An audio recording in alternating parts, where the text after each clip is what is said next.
So I've actually never ever tried one because in my mind, it will just lead to me trying to be more busy because I want Yeah. to play the game or help my team. Power to Live More with Joe Dodds. Welcome to the Power to Live More podcast, all about productivity, organisation, well-being, energy and resilience.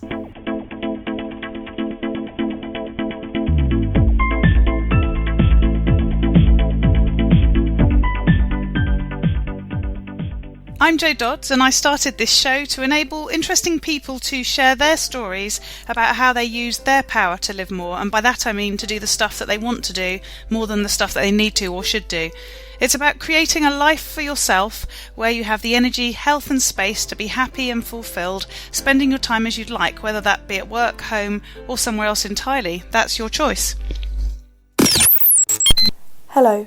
My name is Ellie Dodds and I'm co-presenter, and today Joe is interviewing Jac Julien. Joe and Jac met through their shared interest in productivity and helping business owners to get to do more of what they want, to use Joe's words. Jac Julien is a reformed, organised mess. She noticed how many entrepreneurs and business owners were simply running on the hamster wheel, chasing shiny objects, putting off today what they can do tomorrow, and those other cliches.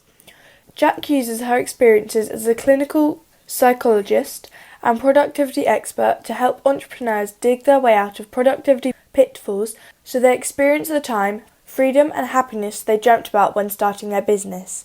Back to the studio. Today I'm interviewing Jac Julien of AntiHustle Nation, or as she just pronounced it, AntiHustle Nation, which will give you a clue as to where Jac comes from. So hi Jac, thanks for joining me. Thank you for having me, and hello to all your listeners. So, pronounce it properly for me.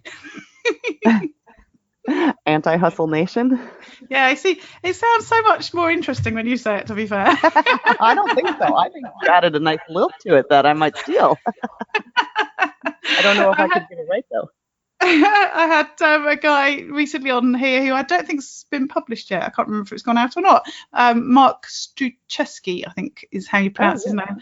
And he's from America, and he was very impressed with all the English words that I was using. So he went away sending me emails with "splendid" on every time we sent an email.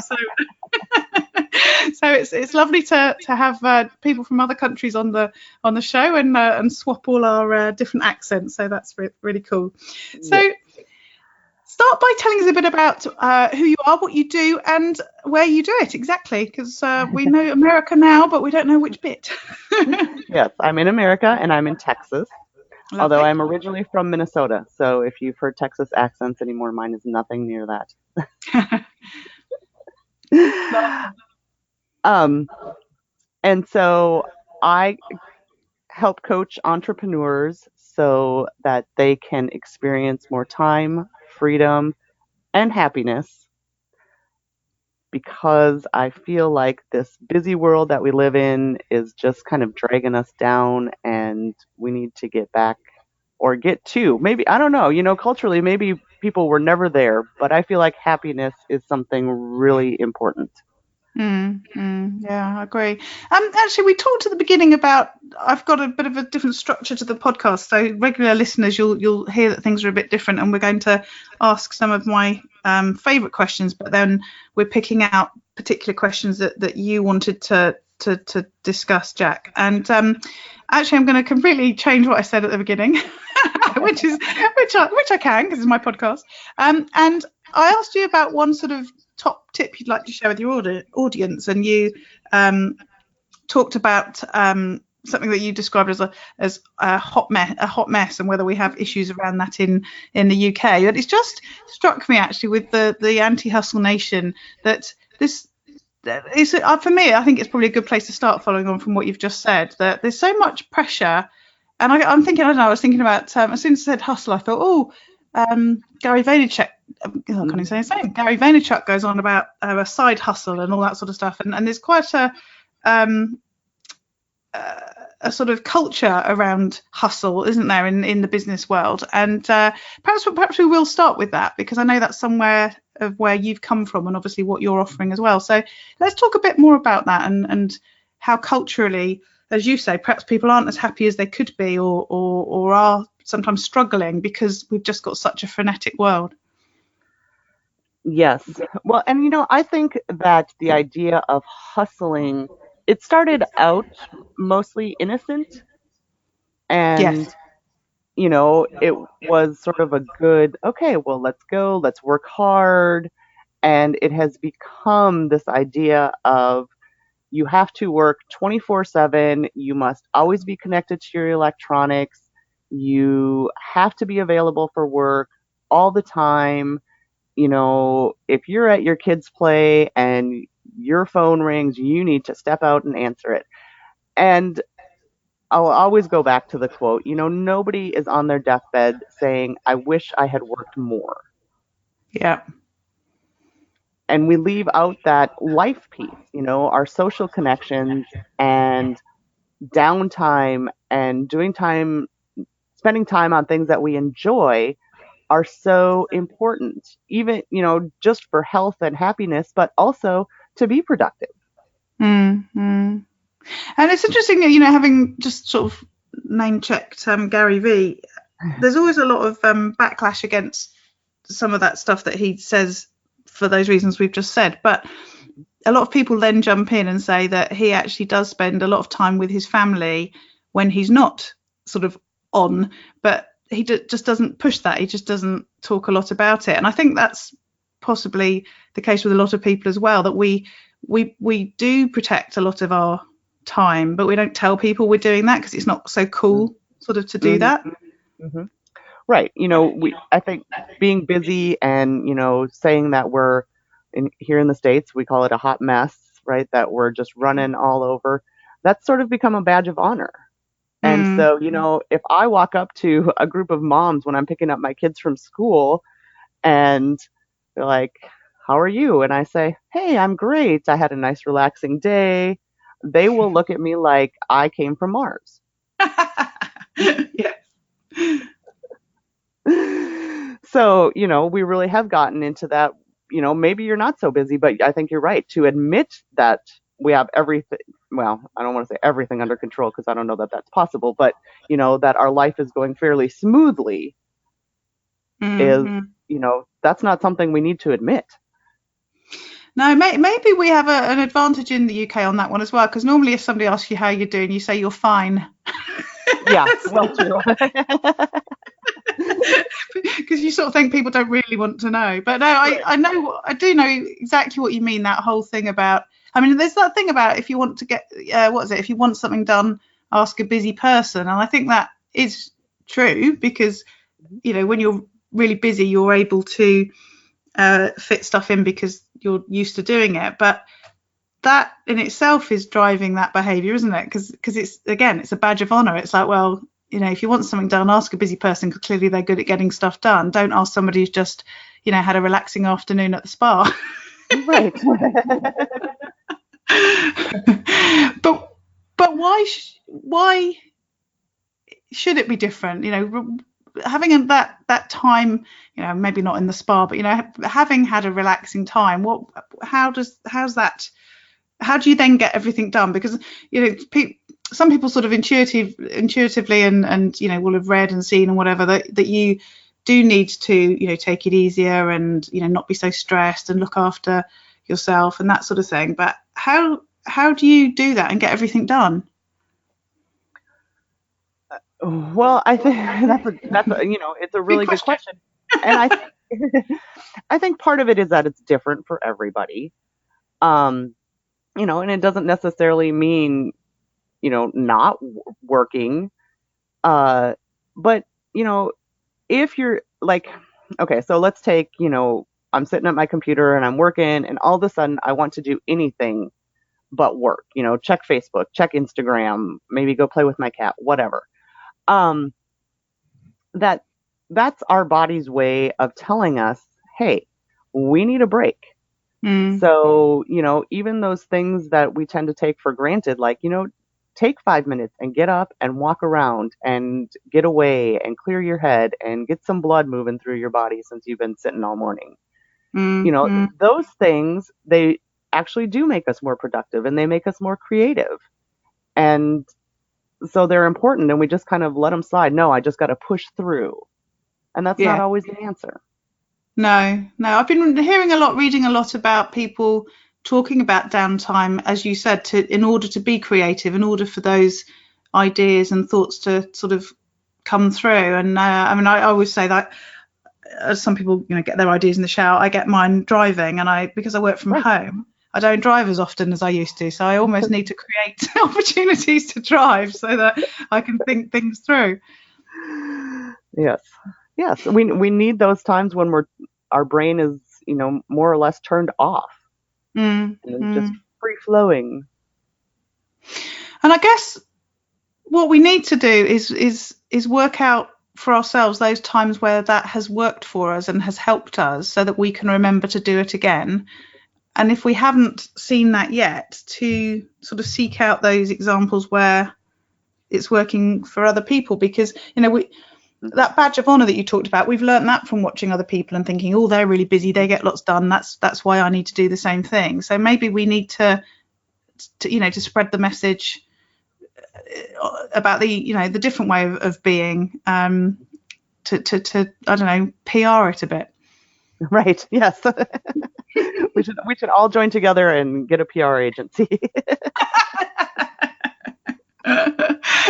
Oh dear. So tell us a bit about why you do what you do. Why you're now helping entrepreneurs to find that route through all this busyness, and why you work for yourself, and how that all came about. I wish I had a short, pithy answer for you, but Fine, don't worry. well, I like to call myself a reformed, organized mess. Not quite a hot mess.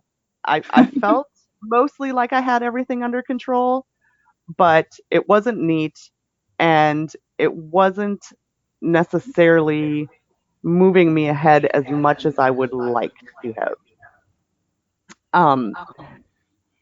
And so I've always, well, not always, but for the last 7 years since my youngest was a child, I've worked from home teaching, and I got really tired of the idea of always having to be on for somebody else. You must be in the classroom these number of days, and you get this class or this class. And I just didn't have that choice. And so I said, you know what? I have a background in psychology that's easily transferable to coaching. And so I want to help entrepreneurs be successful. And it really ended up that a lot of it was how they were not getting things done. Yeah. Which directed me more into, I guess, what we'd call the productivity space. So that was really how I ended up here. Lovely. And just thinking back to what we were saying about how there's sort of a badge of honor about being busy. One of the things I sort of sometimes feel is that there are people who are like overly busy, frenetic, everything else, and will say that, it's so difficult, and I'm not organised, and I can't find what I need, and I don't get done what I need to get done. But you don't often see those people asking for help or learning to do something in a different way either. Is that my cynical view, or do you see that too? No, and I think that's an excellent point, that oftentimes that doesn't happen. And I guess we would really need to dissect this a little bit more, because I'm not sure why. I think what comes to mind, first of all, is that we get into habits. And, so it's just become a habit, and that's the way life is, and everybody else is doing it. So I should do it too. I don't know. Do you have any ideas why that is? Well, I think sometimes, a lot of the time, it's thinking they don't have time to do anything different, which is obviously, a bit of a chicken and egg scenario. But then, how often do people have time to do things like, watch the telly or Like at the moment, I said before we came on that I'm a bit overwhelmed this week because I was in France last week, and I did do some work, but I can't do as much as I need to get done, so I got behind on some things. And at the weekend, when I could have worked all weekend to catch up, I went round to my friends and drank wine. And in fact, somebody said to me only yesterday, maybe that was you exercising self-care. Well, I think so. I would agree. Exactly. But I could be sitting here this week saying, oh my goodness, I've got so much to do, I don't have enough time, this is ridiculous. And I sing in currently 3 choirs that practice on a Monday, Tuesday and Wednesday night, so those are my evenings gone, never mind anything else. And I sometimes think, why did I why am I doing that, because it doesn't give me any time to anything else. So I could be sort of wallowing in this sort of despair of not having time to do things, but clearly I had time at the weekend to do a lot of things that didn't involve the work that I needed to do. And I think sometimes that's what happens. People just merrily carry on doing whatever they want to do, and everything backs up, and then it becomes the story that they're telling themselves, which so they don't have the time. I don't know, sometimes is it, sometimes when we procrastinate, it's around fear, isn't it? Fear of not getting it right, or perhaps being too perfect with it, or there's lots of different reasons around that, and so we put things off to do with that. So maybe that's partly it as well, that if we actually stopped and took sort of stock of our lives and what we're doing and what we're spending our time doing, maybe it's a bit too much of a scary thought. Yeah, that could be. I think in a lot of ways, productivity is similar to health and fitness. We know what we should be doing, or that something needs to change. I know that if I eat that salad, it's healthier for me than this delicious gloppy cheeseburger. But I'll still choose a cheeseburger sometimes. And so we kind of know that maybe what we should do, or that we should change. Maybe we don't know exactly what we should do, but how to get there is difficult. And do we see it perhaps as just sort of too big a thing to address as well, when you think about taking baby steps, eating the elephant, and all those other phrases that are sort of bandied about, but maybe actually to stop and look. In fact, I had a client a few months ago who's a friend as well, and she was coming around to go through what she needed to deal with around email and overwhelm and to-do lists and everything else.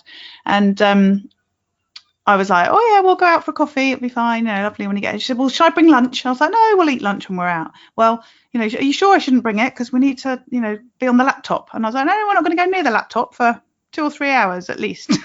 And she was like aghast that we weren't going to sort of get on and do stuff. And I guess in her situation, she's a doer, not a planner or a thinker, so she just thought we had to do, whereas I was intending doing a bit of thinking and planning and whatever to work out what we should be doing, as opposed to just getting stuck in. And maybe that's part of it as well, that people get stuck into the bits that they know how to do, and the rest of it's just too overwhelming to think about, I think.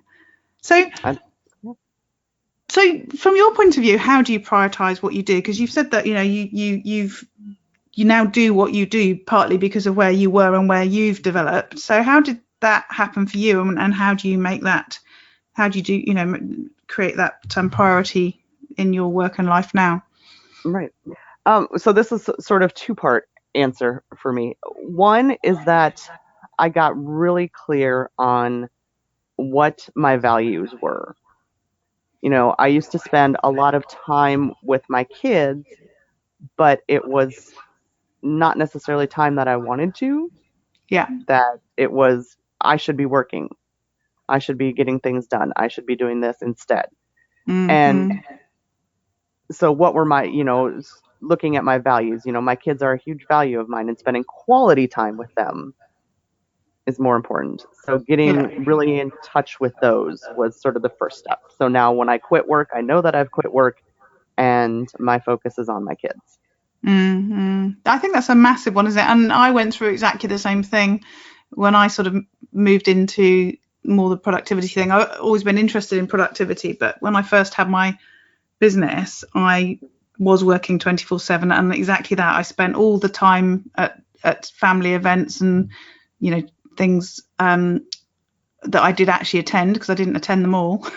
The ones I did attend, I spent the whole time thinking, oh, I should be doing that. Oh, well, I haven't done that. And oh, when we get back, I need to do that. And I did the same, you know, started to realize that actually you've got to be in the moment. And that does make a big difference, doesn't it? It does. It makes a huge difference. Yeah. So the second part is, you know, more on a day-to-day basis. I really focus on the outcomes that I want, right? You know, we can have a mile-long to-do list, and not all of those things are actually going to, you know, move us forward. So, you know, if I'm launching a new program, right, I need to focus on the things that are going to help me launch that program, not everything else that I want to do. Mm-hmm. And how do you then do that? Because that is, you know, I can't imagine anyone listening who doesn't think that's a good idea, and that's what they should, you know, that they shouldn't be doing that. But there's quite a gap often between knowing that and putting it into practice. Again, a bit like you said with, you know, diets and things like that, because you don't get those immediate results either, but also you have those immediate tasks that you must do today, regardless of the fact that you want to work on those bigger projects. So how do you make that time during that day for that important project when all the other stuff's going on as well? So I really, you know, during the day when I'm working, I really only have like my top 3 things that I want to get done. I hide my to-do list, because if I look at everything that I want to get done, it's incredibly overwhelming. Yeah. But if I can focus on just those 3 things that I want to get done, it makes me feel accomplished. Yeah. And do you aim to do those before you've done anything else, or do you do other things to get you in the mood? Do you block out time? How do you fit those things in? So, well, a couple things. So I'm not a morning person. Snap. I always kind of have to ease into my day. So, you know, contrary to popular wisdom, I do check my email, you know, first thing in the morning. Not before I get out of bed, but first thing when I get to my desk, because I need something easy to roll my day out, where maybe I don't have to think so hard. And then, you know, a lot of people call it, you know, like time batching or whatever. I call it task batching, because sometimes it's going to take me longer than I think it is. So, you know, yes, I'm going to work on this first until it's done. It just reminds me again how important it is to view all this stuff personally, because you know, you're saying I'm not a morning person. I do my emails to begin with because I need to sort of ease myself in. I'm exactly the same, and you know, I often knock off a few really small unimportant things before I even start to think about the important stuff. But then I listen to, you know, people saying you need to put everything on your calendar, for example. But listeners will know, I've said before, I hate having stuff on my calendar, like even important meetings with people. So if I start to, and I do it about every 6 months, I block out loads of time in my calendar for things I'm going to do, and then I delete it all after I've ignored it for about a week because I don't like it, and it just makes me laugh that every so often I forget that it's about working to your own appropriate method, if you like, and I sort of fall into the trap of thinking I need to do what everyone else does, and then I remind myself that it doesn't work for me. Exactly. I think that is a great message, because it doesn't work for everybody. And I was actually just listening to someone who might be considered a productivity guru, um, and I won't tattle, but their point was, if this isn't working for you, you don't want to change. And I was just aghast. I was like, no, that's not what it means. You are criticizing these poor people because one tool doesn't work for them. Yeah. So That's really individualized. Yeah, exactly. And I think that's part of. And actually, going back to the sort of question I asked earlier, my sort of controversial question about, why do people not seek help or not implement, new ideas when they're overwhelmed and they don't know. Sorry, not they don't know. They're overwhelmed and they, can't see a way forwards, but they also don't seem to sort of seek out that support. Maybe it's because so much of the support that is out there is one size fits all. How many times do we hear about the miracle morning and how we've got to get up at 5 o'clock? And of course, you and I just go, yeah, right, whatever. But undoubtedly it works for a whole host of people, but not people who are built in the same way as we are, sort of thing. And so maybe that's part of it. Maybe there's so much emphasis on, this is what you should be doing, and less on personalizing and individualizing to people's personalities, to people's body clocks, to people's likes and dislikes, and all that sort of thing.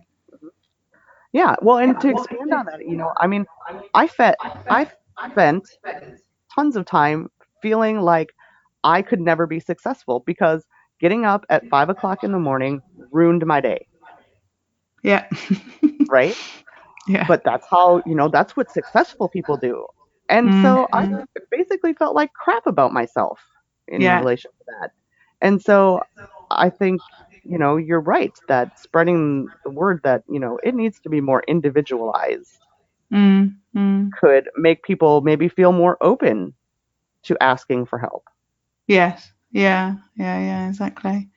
So you mentioned apps and tools a minute ago, and I was about to go, oh, great segue into the next section, and then obviously I carried on talking about what we were talking about. So now this is a less smooth link. But tell us some of the tools and apps that you use to help you to be more on it. As it. Well, back to that individuality, I'm actually really big on using my calendar. Yeah. I mean, I do use my calendar, but not for getting work done. Yes. Yeah, I probably don't use it as much for getting work done either. I like Asana. Yeah. But the biggest thing that has been helpful to me is things like my phone alarms and reminders from my calendar. Yeah. Because I can get really lost in waiting for something to happen and not really focusing. So when I know that it's been taken care of, my alarm's going to ring, or I'm going to get a reminder, then I have that focus because I don't have to worry about it.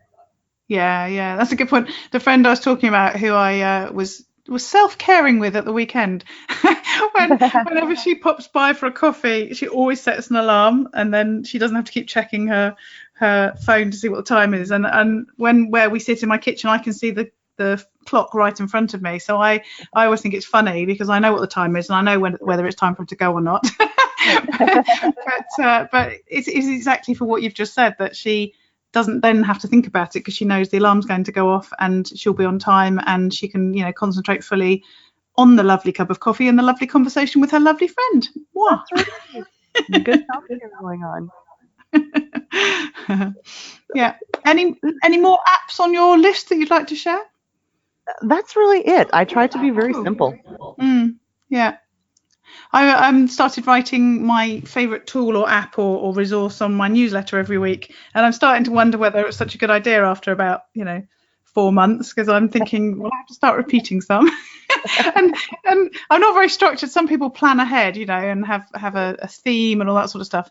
I just literally start the week and think, right, what am I going to share this week? What have I been using this week? So last week it was, last week it was Google Translate, because as you know, I was in France, so I needed it. The previous week it was an AeroPress coffee maker, because I was in hotels a lot and needed to buy one to have proper coffee in my room. So yeah, I wonder what it'll be this week. Well, I was just talking with someone about the gamification apps. Right, yes. Have you done something on those? Well, it's funny. Yeah, it's funny. I get bored very easily, and I believe in taking regular daily actions, small daily actions, and so I have used an app where I can track those things, and had used it consistently for quite a long time, and then I got fed up with it, and now I'm like resisting it. So I've stopped it and then tried to start it again, and it didn't work. so I'm in a non-gamification app phase at the moment, but I know they can be really helpful. And is that something that you use? I don't actually, because I can kind of get addicted to games on my phone. Yeah. And so I've actually never ever tried one, because in my mind it will just lead to me trying to be more busy, because I want to play the game or help my team or whatever they do. I'm not 100% positive about them. So I think it comes back with those again to being very clear about what you want and why you're doing something before you then have the technology. I think people quite often get sort of caught up in the tech, when actually it's about, as you said, the value, the purpose of what you're doing in the first place, and making sure that the tools are consistent with that, and they don't drive different behavior to what you were looking for, or behavior that you weren't expecting because you hadn't really thought about what that was going to look like. It's funny actually, it reminds me of a conversation at the weekend about steps, using Fitbits and watches and everything else, and at the dinner table with my mother-in-law and her two sisters, so they're all in their sort of 60s and 70s, and they were telling me all the little tricks they use to get their steps up so that they can get over the target they've set for themselves. And and one of the aunties was waving her arm about, trying to see if her watch would register as steps even when she wasn't actually walking, and we established it's particularly good because it didn't. Well, that's good. No doing it that way. But it did make me laugh that what's designed, exactly what you've just said, what's designed to encourage you to do more of something can sometimes mean that you end up trying to game the system, actually not use the game for your benefit, but actually do something that makes it so that you get the points, or you get to the next level or whatever, but actually it hasn't driven the behavior that you were intending it to in the first place. Exactly. So on that topic of steps, such a clumsy link again. Let's talk a bit about keeping healthy, because we've talked about that whole busyness badge of honor thing, and how perhaps as a society we're often caught up in that sort of stress, and perhaps not as happy as we could be, and the health bit is that piece is really part of it as well. What sort of things do you focus on to keep yourself healthy and stress free? Oh, you have an answer to be totally stress free? I would like to hear that. I was going to say I was doing well when I said healthy, and then I just ruined it after that, didn't I? I do like to try and keep my stress down, but sleep. I think that is the biggest one for me. I have a history of poor sleep habits, and so really getting into the habit of getting good rest, trying not to drink a cup of coffee before bedtime, and get that rest has just helped me so much. Because even though I still don't want to get out of bed, once I wake up, I just feel more clear-headed. I feel like I can focus. I feel like I can actually work, and it's not just slogging through.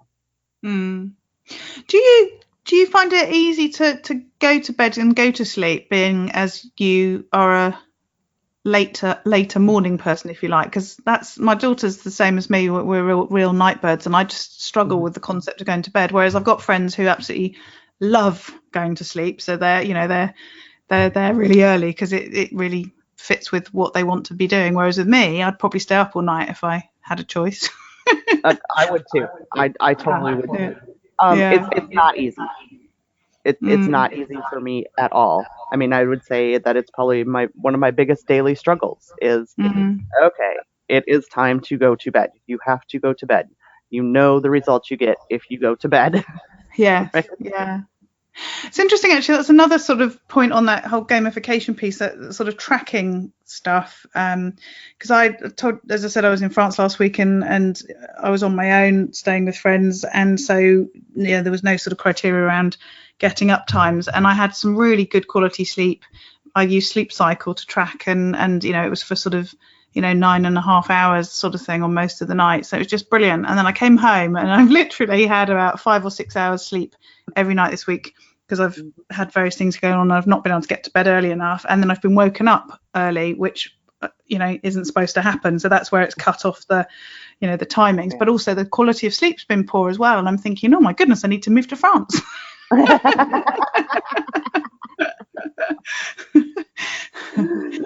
Well, I think that speaks a lot to the things that we were talking about earlier, that you were relaxed and less stressed in France, and had the time. You weren't so busy. You didn't have as much to do, so you were able to get that sleep. Yeah, but I do wonder because I read my results, if you like, whether that makes it worse, because I sort of become a bit paranoid that the sleep hasn't been good. But then I don't fall asleep in the day because I'm tired, so I guess it can't be doing that bad. But interesting, I think. So what about learning and improving yourself? How do you sort of keep moving forward? You've already just said you were listening to a productivity guru. The fact that you didn't agree was maybe not relevant, but what sort of things do you do to sort of keep at the forefront of what's happening around the productivity space, and everything else? Everything else. Well, I'm taking, even though I caught a video the other day from a productivity guru, really I'm learning from other people like you, who we do similar things. In some ways, I hate to admit this, maybe I shouldn't admit this, but I will, because I just want to be honest, that in some ways I've taken kind of a productivity advice break. Yep. Going back to the idea of what we were talking about before, that it is so, you must do this. And I was getting a little fed up with it. So I've turned more to like positive psychology and mindset types of things. And so, I'll listen to podcasts and read some books and in that space. Yes, yeah. And it's interesting, some of the things that you listen to can sometimes, or read, I suppose, can sometimes sort of open up areas you weren't expecting. I was listening to a podcast the other day, and it's a lady that does organisation, and what does she call herself? Organisation 365, I think. Okay. And she started talking about how she planned all the organisation stuff that she teaches based on phases of life, like whether you're a sort of a teenager, in your 20s and 30s, your 40s and 50s, and retired sort of thing. But she's having to readjust that now because of that whole thing about 60 being the new 50 or whatever. But then she also talked about the whole concept of all the generations being alive at the same time, which is increasingly going to be a bigger number than we've ever had before, and what impact that's going to have on our lives. And aside from this, I do employee engagement stuff in corporate, and we talk about the 5 generations in the workplace now, which creates a different dynamic than we've had before. But she was saying that the older generations now have got a similar sort of outlook and mindset as the teenagers do, because of the cyclical nature of our generations. And it was a really interesting concept, which has so many potential applications for all of us, really. So something that I thought I must re-listen to, because I thought it was a really interesting concept, and there must be research, I guess, around it. I don't suppose it's just come out of her head. But maybe it has.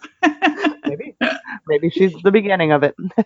Yeah, exactly. But she was saying, that women in their sort of 40s used to be, getting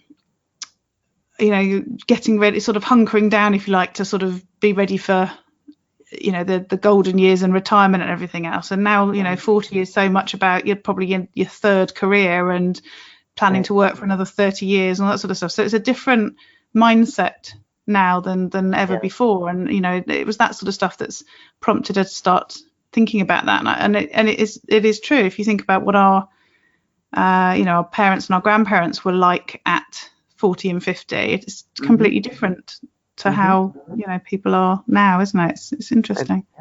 Yes, but I still have an almost stroppy teenager. I don't think that changes, does it? Who only does the intros and doesn't listen to the interview, so I've got away with that one, I hope. So tell us about what happens if things don't go right. If you have one of those bad days, how do you deal with that? Oh, okay. So one of the things, I said earlier that I consider myself a reformed, organized mess. And part of that was the idea that, I need to have time to fly by the seat of my pants. And if I am too structured, when things go wrong, it's just going to blow up my whole day. Yeah. And so I think that, that was part of it, is that I really fought against, I can't do that. That's just not for me. But what I've found in trying to be a less organized mess, is that I sort of have a higher baseline now, where when things go wrong, I know what I need to do or how I can fit things into my day. Just the other day, my son's class was going on a field trip, and there was some confusion about what time this was actually happening. And so I had gotten up, rushed out of the house, which I don't like to do, to go to this field trip first thing in the morning. And as it turns out, his class was not going until later. Oh, no. That's a double whammy for you. Yeah. So I'll admit I was a little bit miffed. But once I came down from that, it was, okay, well, I have this much time and I know I want to accomplish these things today. So these are the things that I can do. Yeah. And so I think that, figuring out how to use my time has just been a lifesaver, especially for those days when things go wrong.